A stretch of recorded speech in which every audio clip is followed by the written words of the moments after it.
श्री स्वामी समर्थ मित्रांनो, गुरुवारच्या दिवशी ही कामे केल्याने कुटुंबाची रात्रंदिवस प्रगती होत राहील.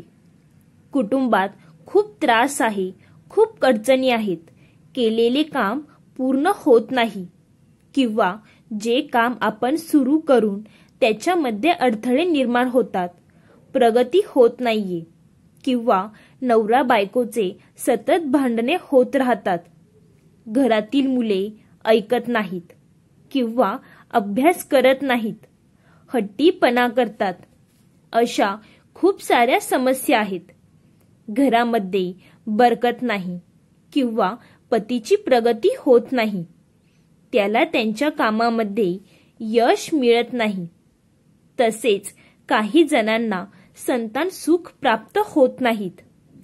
किती उपाय केले किंवा कितीही प्रयत्न केले तरी सुद्धा संतान सुख प्राप्त होत नाही किंवा काही जणांच्या डोक्यावरती खूप कर्ज आहे, ते कर्ज काही केल्याने फिटत नाही, घरात पैसा टिकत नाही, घरात सुख समृद्धी नांदत नाही, घरात नकारात्मकता जाणवते, घरामध्ये सकारात्मकता कधी येत नाही, अस्वस्थता वाटते, आपल्याच घरात आपल्याला थांबू वाटत नाही, सतत भांडणे, कलह, कटकट होत राहणे, अशा अनेक समस्या असतात.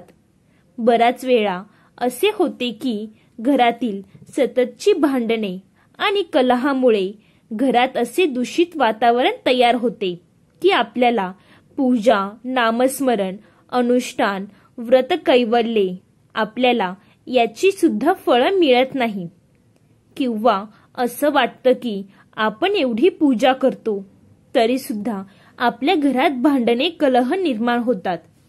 त्यामुळे एक नकारात्मकता आपल्या मनात निर्माण होते. या सगळ्या अडचणींवर मात करण्यासाठी आपण अतिशय साधे, सोपे आणि अचूक उपाय आजच्या व्हिडिओमध्ये पाहणार आहोत. यासाठी तुम्हाला कोणतेही पूजा पाठ करायची गरज नाही. तुम्ही हे उपाय प्रत्येक गुरुवारी करू शकता. त्यामुळे तुमचा बृहस्पती ग्रह हा मजबूत होतो. पण व्हिडिओमध्ये पुढे जाण्याआधी माझी तुम्हाला विनंती आहे की तुम्ही जर चॅनेलवरती नवीन असाल तर चॅनेलला सबस्क्राईब करून व्हिडिओला एक लाईक नक्की करा.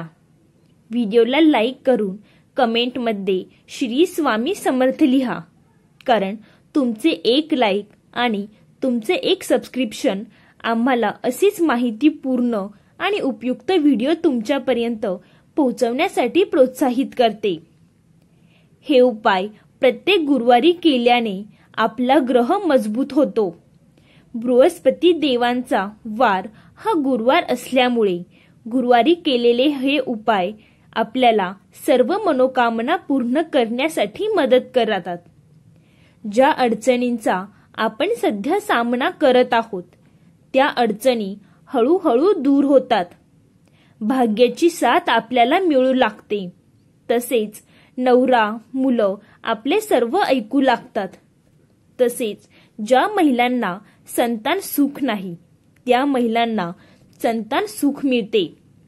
तसेच घरातील महिलेने जर हे उपाय केले तर त्या घरात आनंददायी वातावरण निर्माण होते, घरात सुख समृद्धी निर्माण होते, घरातील वातावरण हे सकारात्मक होते, घरातील मानसिक ताण तणाव कमी होऊन घरातील प्रत्येक व्यक्तीला त्यांच्या कामामध्ये यश मिळू लागते.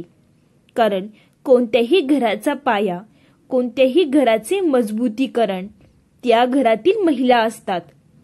ज्या घरातील महिला हा सकारात्मक विचारांच्या असतील तर त्या घराची प्रगतीही होतच राहते आणि कोणतेही काम जेव्हा महिला करतात तेव्हा त्याचा फायदा हा संपूर्ण कुटुंबाला होतो. कारण कोणत्याही महिला किंवा घरातील कोणत्याही सदस्याला असे वाटत नाही की आपल्या घराचं वाईट व्हावं, आपल्या घराची प्रगती होऊ नये. प्रत्येक घरातील महिला या घराच्या प्रगतीसाठी रात्रंदिवस झटत असतात. आपल्या घराची प्रगती कशी होईल याचाच विचार करत असतात.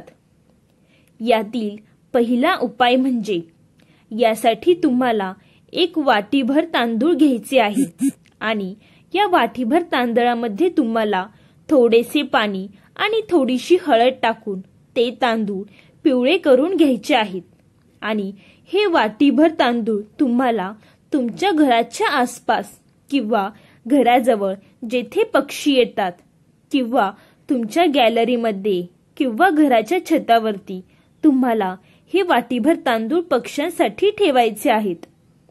गुरुवारी सकाळी तुम्हाला हा उपाय करायचा आहे. यामुळे काय होते तर जे पक्षी असतात तर ते पक्षी पिवळे तांदूळ खातात. आपल्याकडून नकळतपणे गुरुवारच्या दिवशी अन्नदान हे होत राहते. त्यामुळे आपल्या कुंडलीतील ग्रह हे मजबूत होतात. गुरु बृहस्पती देव आपल्यावरती प्रसन्न होतात आणि यामुळे आपल्या आयुष्यात आपल्या जीवनात काही समस्या आहेत ते आपल्याला हळूहळू कमी होताना दिसू लागतात. दुसरा उपाय म्हणजे गुरुवारच्या दिवशी तुम्हाला तुमच्या जेवणामध्ये पिवळ्या पदार्थाचा समावेश करायचा आहे. जसे की हरभऱ्याची डाळ असेल, बेसन असेल, त्यापासून आपल्याला जी काही भाजी बनवायची असेल तर ती बनवायची आहे किंवा पिवळ्या रंगाच्या फळांचा आपल्या आहारामध्ये समावेश करायचा आहे. जसे की केळी असतील, संत्री असतील. म्हणजे गुरुवारच्या दिवशी आपण जास्तीत जास्त पिवळ्या रंगाच्या पदार्थांचे आपल्या आहारामध्ये समावेश करायचा आहे व त्यांचे सेवन करायचे आहे. या उपायाने देखील आपला गुरुग्रह मजबूत होतो. तसेच गुरुवारच्या दिवशी जर तुम्हाला शक्य झाले तर पिवळ्या रंगाचे वस्त्र देखील परिधान तुम्ही करू शकता. ज्योतिषशास्त्रानुसार हे उपाय सिद्ध उपाय मानले गेले आहेत, कारण प्रत्येक दिवसाचं वेगळं असं महत्त्व आहे. प्रत्येक दिवस हा प्रत्येक ग्रहाला समर्पित आहे. तसेच गुरुवार हा गुरुग्रहाला समर्पित आहे. त्यामुळे गुरुवारी हे उपाय केल्याने आपल्या कुंडलीतील गुरुग्रह हा मजबूत होतो आणि आपल्याला कोणत्याही प्रकारच्या अडचणी येत नाहीत. गुरुवारी केलेले हे उपाय पूर्णत्वास जातात. त्याच्यामध्ये कोणत्याही प्रकारचा अडथळा येत नाही. तिसरा उपाय असा आहे की तुम्हाला थोडेसे गव्हाचे पीठ घ्यायचे आहे आणि थोडेसे बेसन पीठ घ्यायचे आहे. गव्हाचे पीठ जास्त घ्यायचे आणि बेसन पीठ 1 चमचाभर घेतले तरीही चालेल. त्याच्यामध्ये थोडीशी हळद मिक्स करून त्याचे पीठ मळून घ्यायचे आहे आणि याचा एक मोठा गोळा बनवून घ्यायचा. त्याच्यामध्ये तुम्हाला थोडासा गूळ आणि हरभऱ्याची डाळ मिक्स करायची आहे. म्हणजे आपण जशी पुरणपोळी बनवतो त्या पद्धतीने तुम्हाला हा गोळा बनवायचा आहे आणि हा गोळा तुम्हाला गाईला खाऊ घालायचा आहे. यामुळे आपल्याला गोमातेचा आशीर्वाद मिळतो. तुम्हाला तर माहीतच आहे की गोमातेच्या शरीरात 33 कोटी देवांचा वास असतो. त्यामुळे गुरुवारी जर तुम्ही असे पीठ गाईला खाऊ घातले तर त्याचे खूपच असे पुण्यफळ आपल्याला प्राप्त होते. हळूहळू आपली प्रगती होत जाते आणि हे आपल्या लक्षात सुद्धा येत नाही की आपल्यात आता चांगले बदल घडू लागले आहेत. तसेच ज्यांचा विवाह होण्यास अडथळा निर्माण होत आहे त्यांनी हा उपाय लवकरात लवकर करावा. याने विवाह होण्यास मदत होईल. विवाह योग लवकर जुळून येतील. चौथा उपाय असा आहे की गुरुवारच्या दिवशी तुम्हाला अंघोळीच्या पाण्यामध्ये चिमूटभर हळद टाकायची आहे आणि या पाण्याने तुम्हाला अंघोळ करायची आहे. तसेच घरातील ज्या ज्येष्ठ व्यक्ती आहेत किंवा तुम्ही ज्यांना गुरु मानता त्यांना तुम्हाला गुरुवारच्या दिवशी आवर्जून नमस्कार करायचा आहे. ज्यांचे आशीर्वाद तुम्हाला घ्यायचे आहेत. त्यामुळे तुमच्या कुंडलीतील गुरुग्रह मजबूत होतो. तसेच घरातील महिलेने गुरुवारच्या दिवशी आपले केस कधीही धुवू नयेत. गुरुवारच्या दिवशी केस धुतल्याने आपला ग्रह कमकुवत होतो. त्यामुळे गुरुवारच्या दिवशी केस कधीही धुवू नयेत. जर तुम्हाला खरोखरच गुरुवारच्या दिवशी केस धुणे आवश्यक असेल तर तुम्ही आंघोळीच्या पाण्यामध्ये थोडेसे कच्चे दूध टाकून आपले केस धुवू शकता. 5वा उपाय असा आहे की गुरुवारच्या दिवशी तुम्हाला एका तांब्याच्या कलशामध्ये पाणी घेऊन त्यामध्ये तुम्हाला थोडेसे कच्चे दूध मिक्स करून तसेच त्यामध्ये चिमूटभर हळद देखील टाकायची आहे आणि हे पाणी तुम्हाला तुळशीला अर्पण करायचे आहे. यामुळे भगवान विष्णू आणि माता लक्ष्मी तुमच्यावर प्रसन्न होतील आणि भगवान विष्णू आणि माता लक्ष्मीचा आशीर्वाद तुमच्यावर कायम राहील. तसेच गुरुवारच्या दिवशी तुम्ही सूर्याला जेव्हा अर्घ्य देता तेव्हा त्या पाण्यामध्ये तुम्हाला थोडासा गूळ आणि थोडीशी हळद मिक्स करून त्या पाण्याने तुम्हाला सूर्यदेवाला अर्घ्य द्यायचे आहे. यामुळे सूर्यदेव देखील तुमच्यावरती प्रसन्न होतील आणि तुम्हाला चांगले आरोग्य देखील प्राप्त होईल. तसेच गुरुवारच्या दिवशी तुम्हाला केळीच्या झाडाची पूजा देखील करायची आहे. जर तुमच्या घराच्या आसपास किंवा घरामध्ये केळीचे झाड असेल तर गुरुवारच्या दिवशी तुम्हाला केळीच्या झाडाची पूजा नक्की करायची आहे. कारण केळीच्या झाडामध्ये भगवान विष्णूचा वास असतो आणि जेथे भगवान विष्णू असतात तेथे माता लक्ष्मी असतेच. तसेच गुरुवारच्या दिवशी तुम्हाला केळीच्या झाडाला थोडीशी हळद मिक्स करून असे पाणी अर्पण करायचे आहे. यामुळे सुद्धा भगवान विष्णू आणि माता लक्ष्मी प्रसन्न होतात आणि त्यांचा आशीर्वाद आपल्यावरती कायम राहतो. घरात सुख समृद्धी राहते आणि ज्या घरात काही अडचणी असतात त्या अडचणी देखील कमी व्हायला सुरुवात होते. तसेच गुरुवारच्या दिवशी तुम्हाला थोडेसे हळद आणि चंदन मिक्स करून त्याचा टिळा आपल्या कपाळावरती लावायचा आहे. यामुळे सुद्धा भगवान विष्णू प्रसन्न होतात आणि आपले ग्रह मजबूत होतात.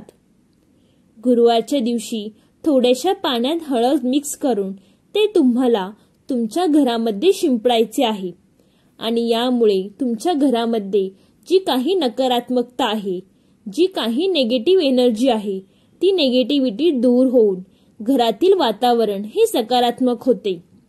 तसेच तुम्ही गुरुवारच्या दिवशी थोडेसे गोमूत्र आणि थोडीशी हळद त्याचबरोबर थोडेसे चंदन घेऊन त्याचे लेपन तुम्ही घरातील मुख्य प्रवेशद्वाराच्या उंबरठ्यावरती करू शकता. हळदी आपल्या घरामध्ये नकारात्मकता प्रवेश करून देत नाही. त्याचबरोबर हळद ही माता लक्ष्मीला देखील आकर्षित करते आणि माता लक्ष्मीचा आपल्या घरामध्ये प्रवेश होतो आणि त्यामुळे घरामध्ये सुख समृद्धी नांदते. तर मित्रांनो, व्हिडिओमध्ये सांगितलेल्या उपायांपैकी तुम्हाला जे उपाय शक्य आहेत ते गुरुवारच्या दिवशी तुम्ही नक्की करा. सर्वच उपाय केले पाहिजे असे काही नाही. जे उपाय तुम्हाला शक्य आहेत ते उपाय तुम्ही करू शकता. आणि सर्वात महत्त्वाचं म्हणजे वरील उपायांपैकी कोणताही उपाय जरी तुम्ही केला तरी तुम्हाला पुण्यफलाची प्राप्ती होईल. तसेच हे उपाय केल्याने आपल्या सर्व अडचणी देखील दूर होतील. तरीही तुम्हाला सर्वच उपाय करणे शक्य नसेल तर सर्वात अगोदर जो उपाय सांगितला आहे, पिवळे तांदूळ घेऊन ते पक्ष्यांना खाऊ घालावे. तर या उपायांमुळे मुक्या जीवांना अन्न खाऊ घालण्याचे पुण्य तुम्हाला लाभेल आणि तुमच्या घरातील समस्या अडचणी हळूहळू दूर व्हायला नक्कीच मदत होईल. तर मित्रांनो, तुम्हाला ही माहिती कशी वाटली ते कमेंटमध्ये नक्की सांगा. तुम्हाला जर माहिती आवडली असेल तर व्हिडिओला लाईक करून चॅनेलला सबस्क्राईब करायला विसरू नका, जेणेकरून आमच्या नवनवीन व्हिडिओ तुमच्यापर्यंत नक्की पोहोचतील. संपूर्ण व्हिडिओ पाहिल्याबद्दल धन्यवाद. बोला श्री स्वामी समर्थ.